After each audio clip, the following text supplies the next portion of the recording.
Também já foi.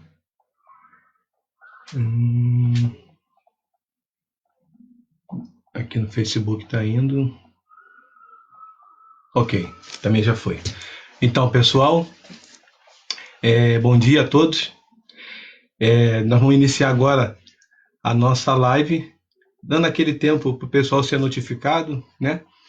Enquanto isso, a gente vai vendo aí, a Sildelane já está no Instagram, o Paulo Vitor também está no Instagram. Isso aí, sejam todos bem-vindos.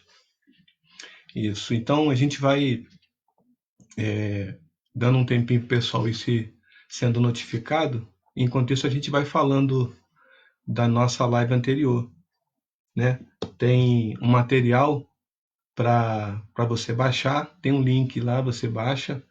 Se você quiser, você pode imprimir. Se você preferir, você pode deixar no seu computador ou no seu tablet ou no seu celular, para que você possa estar se aprofundando no conhecimento, relembrando os assuntos que foram tratados, e aí a gente vai desenvolvendo esse assunto aí, que é um assunto muito relevante, que é o livro de Romanos, né? Lá no Instagram, a Moraes. Tá. Deve ser a Leteia, mãe do Cláudio Vinícius. Eu acredito que sim. Também Cláudio Vinícius também está entrando. Sejam bem-vindos. Amém. Espero que vocês, de alguma forma, possam ser aí edificados pela palavra de hoje. Amém? Então, a gente vai, agora que deu 11 horas, né? A gente vai dar início, então, propriamente dito, o nosso capítulo número 2 do livro de Romanos. No capítulo anterior, a gente falou sobre alguns aspectos desse livro, né? E também falou do tema central, que é a justificação pela fé, aquilo que, Georgina, seja bem-vinda, aquilo que eu preciso fazer ou que eu não preciso fazer para ser salvo, né? Falamos também sobre alguns aspectos da vida do apóstolo Paulo, da igreja de Roma, e agora a gente vai entrar nesse capítulo, e Paulo vai, nesse capítulo 2, nesse capítulo que a gente vai abordar nessa live, Paulo vai tratar de assuntos assim extremamente confrontantes com a tradição judaica, né? Paulo vai mostrar aí não só a incapacidade e a insuficiência da lei, mas também a frustração daqueles que acreditaram que a lei podia de alguma forma salvar ou justificar alguma pessoa. Então Paulo vai mostrar que a lei, no seu todo, ela é insuficiente, ela não consegue alcançar o ser humano no todo, ela consegue observar aspectos exteriores, ela consegue apontar falhas humanas que são inerentes ao exterior e nunca ao interior. Porque os judeus, os escribas e fariseus, né, da época, eles de alguma forma condenavam práticas que eles mesmos praticavam, né? Então eles falavam que a pessoa estava errada, quando na verdade eles também faziam, se não igual, pior. Então, a gente vai tratar desse assunto e outros que estão no contexto, né, de um modo geral. E só uma curiosidade, Paulo, quando ele escreve essa carta aos Romanos, a gente não comentou isso no primeiro capítulo, mas é bom a gente lembrar. Ele estava com uma missão muito grande de levar uma oferta que ele havia arrecadado, né, para os irmãos de Jerusalém. E Paulo mesmo com essa missão muito importante, ele dá um tempo e escreve essa carta. E ele escreve essa carta com duas características assim bem incomuns, vamos dizer assim. A primeira, ele não conhecia os irmãos de lá, ele nunca havia estado na igreja de Roma. A segunda, ele nem fundou essa igreja. E normalmente ele escrevia cartas para as igrejas que ele havia de alguma forma colaborado na fundação ou no início delas. Então, isso mostra que Paulo, ele de fato não estava preocupado com aquilo que seria dele ou não. Ele estava preocupado com o ser humano. Ele olhava a prática dos irmãos de Roma e ele via abominações, ele via idolatria, ele via culto totalmente errado e ele queria de alguma forma colaborar para a edificação dessas pessoas. E a forma que ele encontrava naquele momento era escrevendo uma carta. E essa carta, diga-se de passagem, foi não por ser a maior, né, em número de capítulos, mas a mais relevante de todas, por tratar de assuntos assim extremamente profundos e teológicos para a nossa doutrina cristã. A gente falou isso na live passada. Então, Paulo não fundou a igreja de Roma, nunca tinha ido lá, mas ele se preocupava com aquele pessoal. Amém? O princípio aqui lançado pelo apóstolo Paulo é de natureza geral, ou seja, ele serve para qualquer ser humano, não especificamente para a igreja de Roma. Mas ele estava naquele momento tratando com os irmãos romanos, na sua natureza, ou mais especificamente, com os judeus, porque Paulo via que os judeus eles tentavam colocar um jugo que eles mesmos não conseguiam carregar. Então eles tinham Paulo tinha como objetivo mostrar essa discrepância, né? E até certo ponto hipocrisia de alguém que quer colocar alguma tarefa para alguém fazer, sendo que ela própria não consegue executar essa tarefa. Então, Paulo vai aqui tratar de um assunto que é específico para eles, mas que serve para todos nós. Amém? Nesse capítulo, Paulo aborda basicamente dois assuntos, né? São só dois assuntos? Não, basicamente, porque esse capítulo ele é dividido em dois tópicos. E esses dois tópicos tratam basicamente o primeiro sobre o julgamento de Deus, né? Sobre toda a humanidade, e o segundo, o dever de todo cristão de confiar e de ser fiel à palavra, né? Paulo vai abordar esses dois assuntos de uma maneira assim bem abrangente. E a gente vai ler agora o capítulo 2. Se você tiver acesso a uma Bíblia, você, por favor, pegue sua Bíblia. A gente vai agora ler o capítulo 2 do livro de Romanos. Amém? Acompanha comigo, por favor. Portanto, és indesculpável, ó homem, sejas quem for, quando julgas, porque a ti mesmo te condenas em tudo aquilo que julgas no teu semelhante. Pois tu que julgas, praticas exatamente as mesmas atitudes. Mas nós sabemos que o julgamento de Deus é de acordo com a verdade contra os que praticam tais ações. Deste modo, quando tu, um simples ser humano, os julga e, todavia, praticas os mesmos atos, pensas que de alguma forma escaparás do juízo de Deus? Ou, porventura, desprezas a imensa riqueza da bondade, tolerância e paciência, não percebendo que a própria misericórdia de Deus que te conduz ao arrependimento? Entretanto, por causa da tua teimosia e do teu coração insensível, e que não se arrepende, acumulas ira sobre ti no dia da ira de Deus, quando se revelará plenamente o seu justo julgamento. Deus retribuirá a cada um segundo o seu procedimento.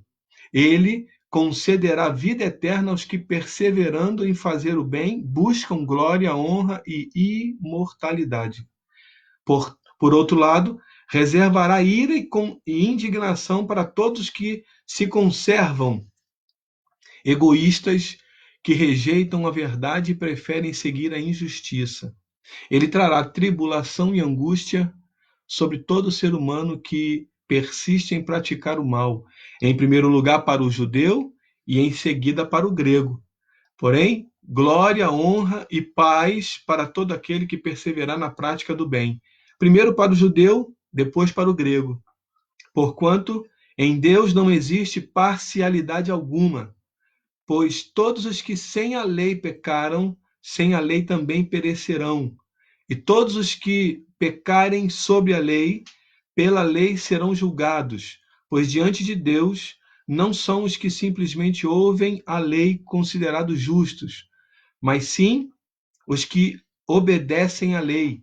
Estes serão declarados justos. De fato, quando os gentios que não têm lei praticam naturalmente o que ela ordena, tornam-se lei para si mesmos, muito embora não possuam a lei, pois demonstram claramente que os mandamentos da lei estão gravados em seu coração. E disso dão testemunho a sua própria consciência e seus pensamentos, algumas vezes os acusando, em outros momentos lhes servindo por defesa. Todos esses fatos serão observados na humanidade no dia em que Deus julgar os segredos dos homens, por intermédio de Jesus Cristo, de acordo com as declarações do meu Evangelho. Amém?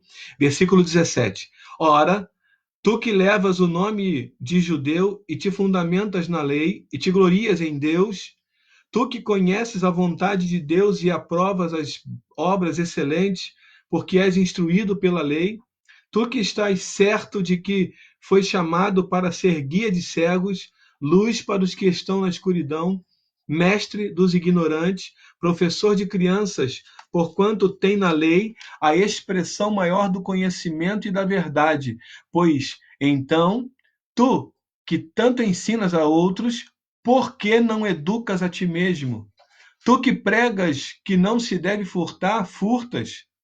Tu que ensinas que não se deve cometer adultério, adulteras? Tu que abominas os ídolos, mas lhes roubas os templos? Tu que te orgulhas da lei, desonra a Deus desobedecendo a própria lei?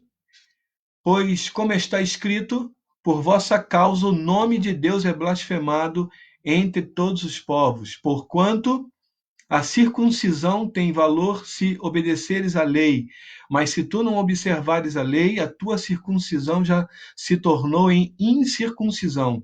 Se aqueles que não são circuncidados praticam os preceitos da lei, não serão eles considerados circuncisos? E aqueles que é, por natureza, incircunciso, mas cumpre a lei, ele condenará a ti, que mesmo tendo a lei escrita e a circuncisão, és transgressor da lei? Portanto, não é legítimo o judeu que quem simplesmente o é exteriormente, nem é verdadeira a circuncisão a que é feita apenas do coração, fora do coração, no corpo físico. Absolutamente não. Judeu é quem o é interiormente, e circuncisão é realizada na alma do crente, pelo Espírito e não apenas pela letra da lei. Para todos estes, o louvor não provém dos homens, mas de Deus. Amém? Deus abençoe a leitura da sua palavra. O interessante é que ele já começa no versículo do 1 ao 3, Paulo condenando a hipocrisia, né, daquele povo, né, daqueles irmãos, não de todos, mas alguns de Roma, que julgavam o semelhante, mas acabavam praticando as mesmas coisas. Eles não eram capazes de realizar aquilo que eles estavam cobrando dos outros irmãos. Perceba, portanto, és indesculpável, ó homem, sejas quem for, quando julgas, porque a ti mesmo te condenas em tudo aquilo que julgas o teu semelhante. Pois tu que julgas, praticas exatamente as mesmas atitudes. Ou seja, ele está cobrando algo de alguém, julgando alguém, quando na verdade ele pratica as mesmas coisas. Você percebe? Há nesse texto uma cobrança do apóstolo Paulo em relação à hipocrisia daqueles irmãos judeus que cobravam das pessoas algo que eles não conseguiam fazer. Você vê alguma semelhança, por exemplo, no texto em que o profeta vai ungir um rei, né? Você conhece a história? O profeta chega na casa de Jessé e ele simplesmente recebe como apresentação de um futuro rei, né? Um homem que aparentemente tinha todas as qualidades para ser rei. Ele era guerreiro, experimentado na batalha. Abinadab não era um homem qualquer. Ele era um homem que tinha as qualificações necessárias para ocupar o cargo de rei. E de acordo com aquilo que os olhos humanos poderiam ver, era ele o homem escolhido para ser rei. E Jessé apresenta esse logo de cara, porque é ele, tinha que ser ele, não podia ser outro. E quando Jessé apresenta, até o profeta também se engana, achando que realmente tinha encontrado o rei e ele agora ia cumprir sua missão ungindo aquele homem como o futuro rei de Israel. Mas aí Deus dá uma rasteira nos dois. Se eu pudesse ser um pouco mais nos três, né? Porque eu acho que o menino também estava muito feliz em ser o futuro rei, né? E aí Deus ele mostra que o homem ele não vê como vê o Senhor.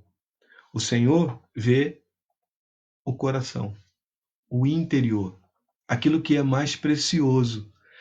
Nesse caso aqui, os judeus, as pessoas de Roma, os irmãos de Roma, eles estavam observando apenas as práticas exteriores, aquilo que o homem era por fora. Se ele tivesse uma boa eloquência, se ele tivesse uma boa oratória, se ele falasse tudo de acordo com os padrões daquela época, ele era considerado um homem de Deus, quando na verdade dentro dele havia algo que não condizia com aquilo que ele estava falando. E era isso que Paulo estava condenando. E era isso que o profeta recebeu de Deus, essa repreensão. O homem vê o exterior, mas eu, disse o Senhor, vejo o coração. Então, muitas vezes, e o apóstolo Paulo está se preparando para mostrar essa atitude judaica e a essência da lei, dizendo que ela não era real, ela era ilusória. Não tinha como a lei estabelecer algum padrão que fosse considerado eficaz para justificar o ser humano. Então, no versículo 4, Paulo apresenta de forma correta, né? Agora de forma correta, um remédio, a gente vai dizer assim, né? Que é capaz de levar o homem ao arrependimento. Né? O que é? Vamos ler aqui. Ou porventura desprezas a imensa riqueza da bondade, tolerância e paciência, não percebendo que é a própria misericórdia de Deus que te conduz ao arrependimento? Por quê? Porque a misericórdia de Deus ela é ela se renova a cada manhã. Então ela é capaz de aguardar o ser humano, né? A misericórdia de Deus, a tolerância de Deus, a longanimidade de Deus, ela é capaz de aguardar o ser humano. Quando eu digo aguardar, não é ficar esperando sentado. Deus não vai ficar desse jeito, esperando sentado, mas ele consegue esperar e aguardar uma decisão do ser humano. Então, a tolerância que Paulo está pregando aqui era o que justamente os judeus não tinham. Os judeus eles acreditavam que o homem tinha que fazer algo correto para depois ele ser considerado de Deus. E aqui Paulo está mostrando que é exatamente o contrário. Essa tolerância de Deus, essa paciência, essa longanimidade vai atrair o homem e conduzi-lo ao arrependimento. Amém? Só uma lembrança, porque tem gente entrando agora.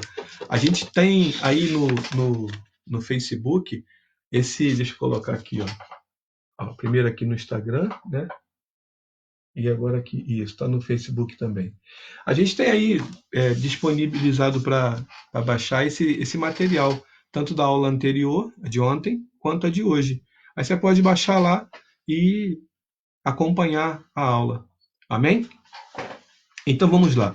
Do versículo 5 até o versículo 10, Paulo repete as ideias aqui e ele ainda acrescenta um conceito de paz. Ele acrescenta algo que vai trazer para eles a possibilidade de estar em linha com Deus, né? No versículo 5 diz assim: entretanto, por causa da tua teimosia e do teu coração insensível, e que não se arrepende, acumulas ira sobre ti no dia da ira de Deus, quando se revelará plenamente o seu justo julgamento. Ou seja, o homem aqui, por causa do coração insensível e da. Cadê? E da ira que ele tinha sobre ele não consegue ver, ele não consegue se colocar no lugar do outro. E aí, o que vai acontecer? Vai se revelar plenamente o justo julgamento de Deus.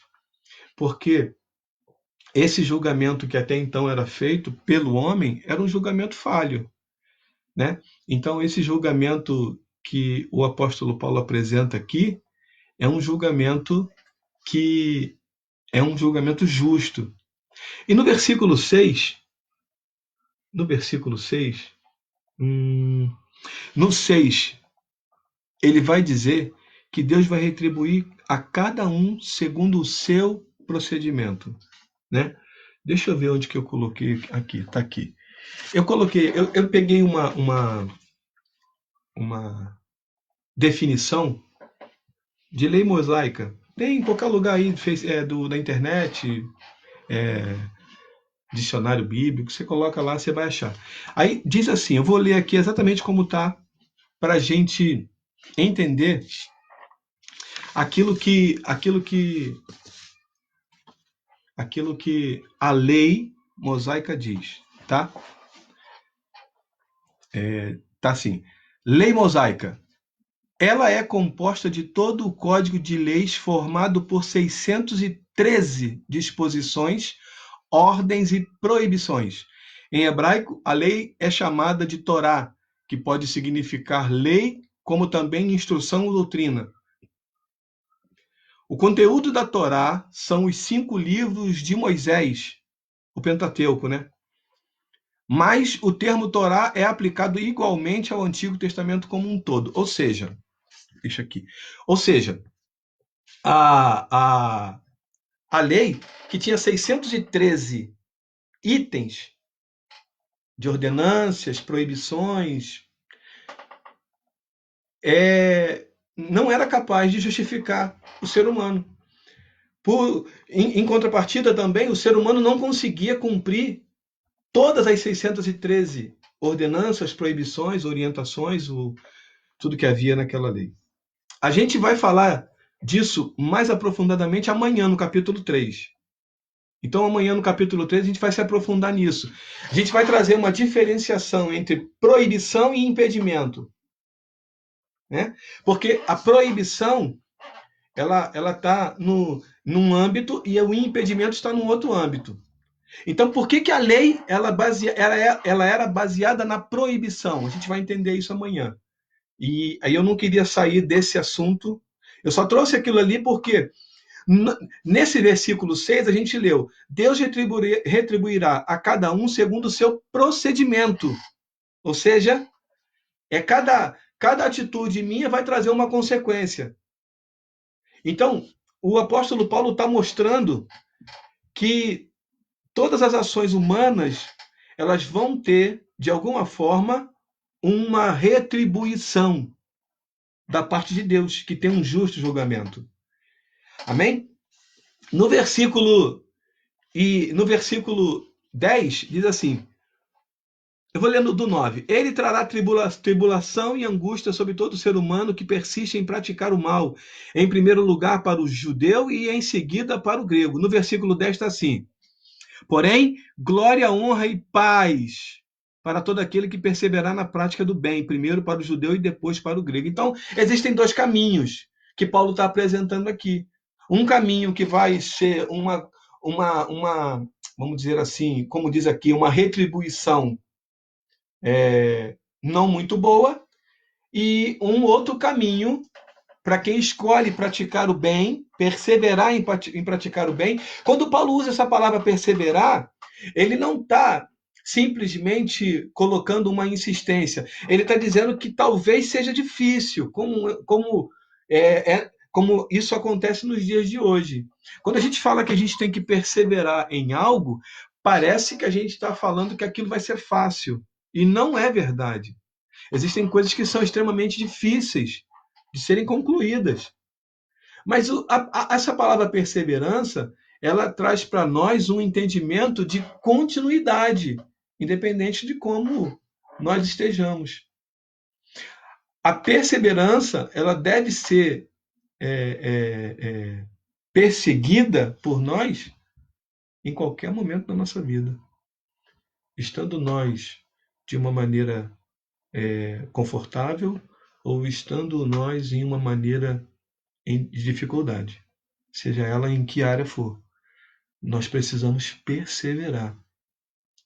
E essa perseverança vai trazer uma retribuição, que nesse caso aqui o apóstolo Paulo elenca, deixa eu ver aqui, 3 coisas: glória, honra e paz.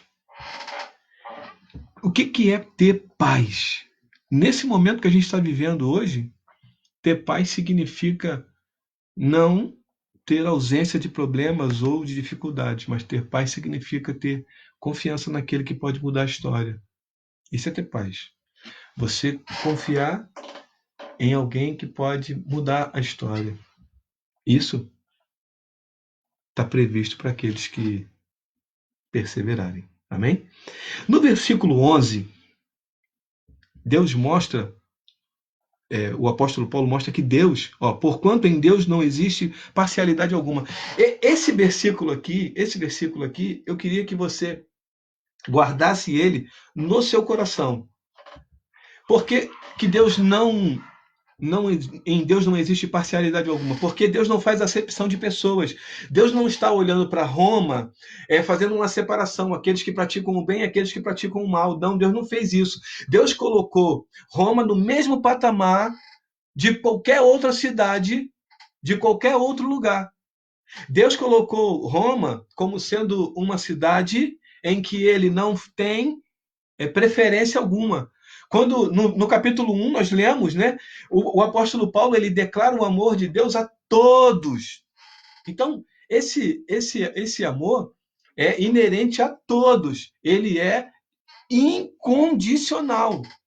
Ele alcança a todos. Alcança a mim e alcança você. Então, quando o apóstolo Paulo coloca porquanto em Deus não existe parcialidade, ele está querendo colocar a possibilidade daqueles homens que estavam praticando a iniquidade, o pecado, também terem suas vidas transformadas. Essa possibilidade estava patente, estava acessível a todos aqueles que o apóstolo Paulo se dirigia naquele momento. Então, Paulo está declarando a possibilidade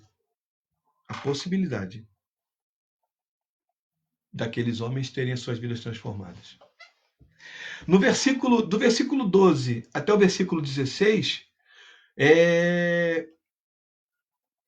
diz aqui que o juízo de Deus, o princípio aqui abordado, não é aquele princípio que é obtido pela realização, né, de alguma benfeitoria ou na vida moral e ética. E assim, ele não era, o princípio aqui não era algo pura e simplesmente por alguém conhecer um assunto, mas por alguém ter aquele assunto no seu coração e praticá-lo, né? Porque os judeus eles tinham o hábito de conhecimento, de conhecer muito, mas na hora de praticar, quer ver uma coisa? Você lembra?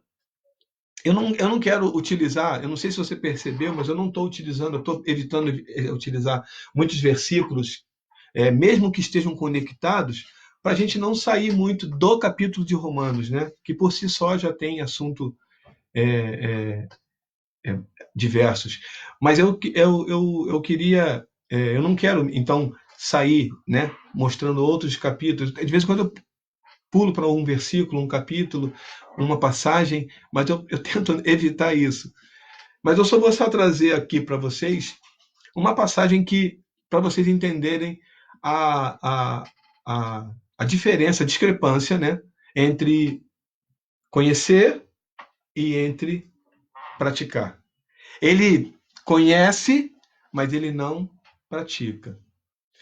Jesus estava ensinando a uma multidão naquela época e de repente vem um grupo de fariseus e de homens da lei. Eles apresentam a Jesus uma seguinte situação. Você conhece a passagem. Uma mulher que foi pega no ato de adultério. Nesse momento, Jesus é questionado acerca da lei mosaica.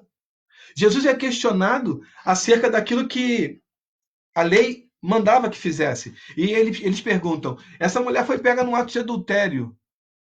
A lei de Moisés diz que nós devemos apedrejá-la até a morte. E o Senhor o que diz? Eles não queriam, na verdade, uma explicação lógica ou uma orientação jurídica ou uma orientação acerca da lei. Eles não queriam isso. Eles queriam, na verdade, era pegar Jesus em uma falha.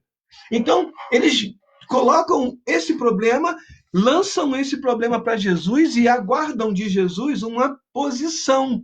Essa posição não era em secreto, não era entre eles, mas era em público. Então é como se eles dissessem assim: ó, Jesus manda vocês fazerem uma coisa, mas ele agora está mandando fazer outra. É como se ele dissesse isso. Ao contrário, também, Jesus agora lança para eles, porque eles dizem que ela tem pecado e deve ser morta por isso. E agora Jesus lança um desafio: aquele que não tiver pecado, atire a primeira pedra. Então, Jesus coloca a mulher que era pecadora no mesmo nível daqueles homens que a estavam julgando. Ou, se a gente preferir, Jesus coloca no mesmo nível aqueles homens que a estavam julgando, no mesmo nível daquela mulher que estava sendo condenada à morte.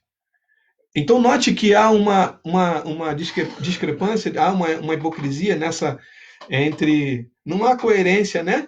Entre o que eles falam e o que eles fazem. Então, aqui, o apóstolo Paulo estava mostrando o fracasso dos judeus que abusavam dos privilégios da lei, mas eles não conseguiam obter sucesso com esses privilégios. Porque a lei não era suficiente para justificá-los diante de Deus. E eles mesmos não conseguiam seguir caminhando. E no versículo 17 ao 29, alguns teólogos admitem aí, alguns comentários bíblicos, admitem que o apóstolo Paulo está fazendo uma... Como é que a gente vai falar? Ele está tratando, eu coloquei aqui, o interlocutor imaginário. Você lembra daquela pessoa imaginária que está na frente e aí aquelas crianças ficam brincando? E então, Paulo aqui está fazendo vamos dizer, essa brincadeira.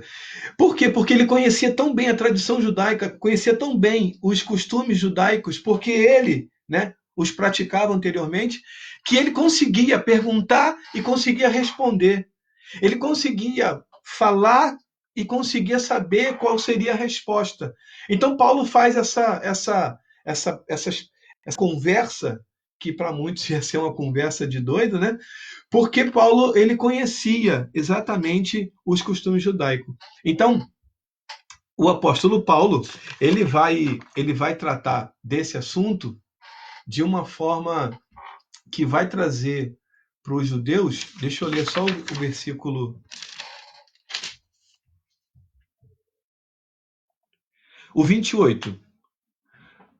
Paulo vai dizer assim, ó: portanto, não é legítimo o judeu quem simplesmente o é exteriormente, nem é verdadeira circuncisão a que é feita apenas fora do coração, no corpo físico.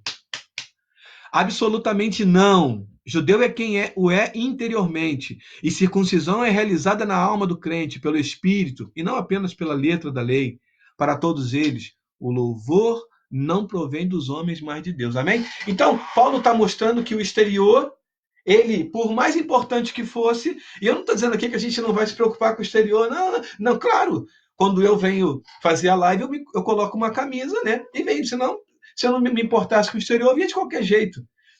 Mas é claro que eu não dá para melhorar muito, tá, gente? O pessoal pode estar falando, mas não ficou legal, porque não dá para melhorar. Eu só tenho essa cara. Então, Paulo está dizendo que o exterior, por mais importante que seja, ele não é tão importante quanto o interior. O interior é que prevalece.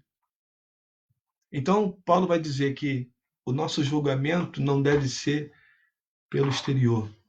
Nós, muitas vezes, nós olhamos uma pessoa e a condenamos simplesmente por aquilo que nós vemos, aquilo que nossos olhos conseguem enxergar. E o desafio para hoje, a tarefa para hoje, é justamente nós fazemos o contrário, né? A gente olhar para uma pessoa e não julgá-la. Olhar para uma pessoa e primeiro conhecê-la, para depois você traçar algum tipo de julgamento. A gente deixou ontem uma tarefazinha simples, né? Que era... Qual era a tarefa mesmo de ontem? Está aqui. Ser grato. A tarefa de ontem era ser grato, né? A de hoje é não julgar. Não julgar pela aparência. Amém? Eu espero que você tenha gostado. Lembrando que o link está disponibilizado lá no Facebook e você pode clicar lá e baixar o material, imprimir, deixar guardado. Amém? Se você puder, você compartilha essa live com alguém. Se você achou que foi interessante para você, faça isso. Se você achou que edificou a sua vida, clica aí no botãozinho, compartilha com um amigo, um familiar. Amém? Amanhã eu te aguardo às 11 horas. Capítulo 3, livro de Romanos, está muito bom. Amém? Deus abençoe a tua vida. Até o próximo encontro.